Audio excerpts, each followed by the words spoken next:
All right, everybody, it's Mr. Bascom, and I'm going to help you take your notes from American involvement overseas and turn it into an essay. That's what we're looking at now.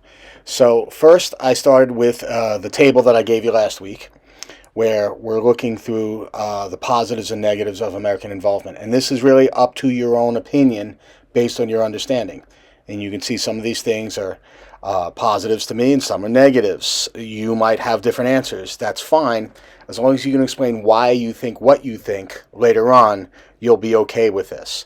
So obviously I'm recording this in a fast speed, so you don't have to work on it nearly as fast as this is, because obviously this is 4 times normal speed.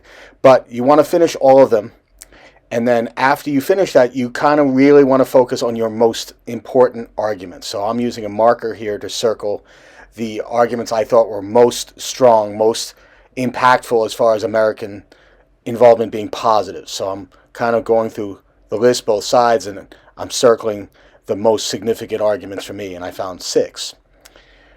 Now I'm going to take the graphic organizer and I'm going to start writing my information in there, starting with the definition of imperialism, reasons for American imperialism, and remember you have to have at least 3, and then I'm writing whether or not I thought imperialism was positive or negative. And for this, I'm saying positive, but you can say negative as well. It could be either one. I'm just doing this for the sample. Then I start writing down my 3 reasons for each of the next 3 paragraphs, the body paragraphs, about American actions that were positive. And again, I'm focusing on the positive actions for mine, so that's why I use the green marker to pick the strongest arguments.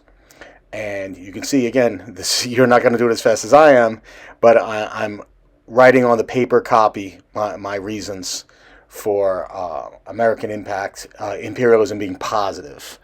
And now I'm on the closing, and I'm just kind of restating the first paragraph, so including the definition of imperialism and my claim. Now I get to the essay.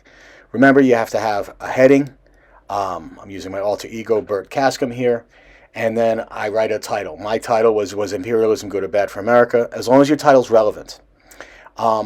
It's got to be at least 5 paragraphs. Now, I'm in the sample here. 1, I'm going very fast, but 2, I'm not going to give you too many answers here, so you're going to see me type in gibberish in a few minutes. And so obviously I need you to proofread and write a lot neater than this, but it's just so I don't give you any answers. But you can see that there's a structure here.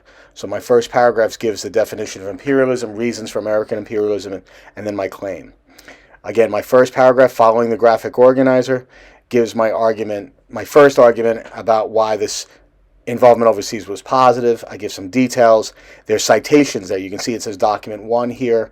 And again, it's in gibberish, but yours has to be very clear as to which side of the issue you're going to be on. Now I'm up to my 3rd paragraph already. And none of these paragraphs have to be super long. To me, ideally, a paragraph should be minimum 4 sentences. Can it be longer? Of course. But I wouldn't make it shorter than 4, but it doesn't have to be super long either. Now I'm up to my 3rd argument. And again, using citations, making sure that not only do I give the evidence, but explain why that evidence supports my claim of American involvement being positive. If you're making the argument that American involvement was negative, you do the same thing. You just kind of focus on the strongest arguments you have for negativity as far as American involvement. And then here I'm at my closing, and I'm finishing up, and I'm restating that last paragraph to sound like the first one. That was it. Hope that helps. I know it was in super fast speed. Hope you don't mind. All right.